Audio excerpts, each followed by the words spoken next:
अस्सलाम वालेकुम दोस्तों, मैं हूं असलम आलम और आप देख रहे हैं गल्फ एक्सपर्ट।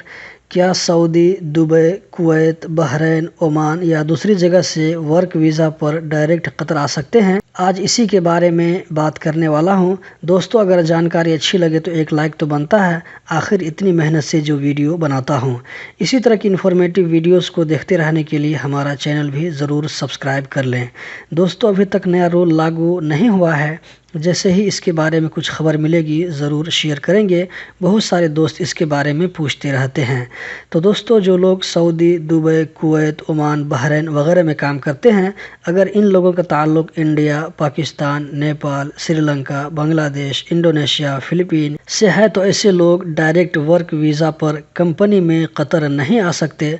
बाकी दूसरी कंट्री के लोग आ सकते हैं जब उनका वर्क वीज़ा निकल जाएगा। 6-7 महीना पहले तक जब कतर वीज़ा सेंटर की सर्विस शुरू नहीं हुई थी, उस वक्त वर्क वीज़ा पर डायरेक्ट कतर आना मुमकिन था, लेकिन अब मुमकिन नहीं है, क्योंकि अभी वीज़ा के लिए अप्लाई करने के बाद visa under outside testing process में जाता है।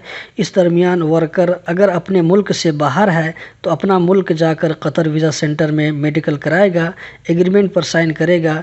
मेडिकल फिट होने के बाद इसका वीज़ा प्रिंट होगा। वीज़ा प्रिंट होने के बाद ही कतर आ सकते हैं।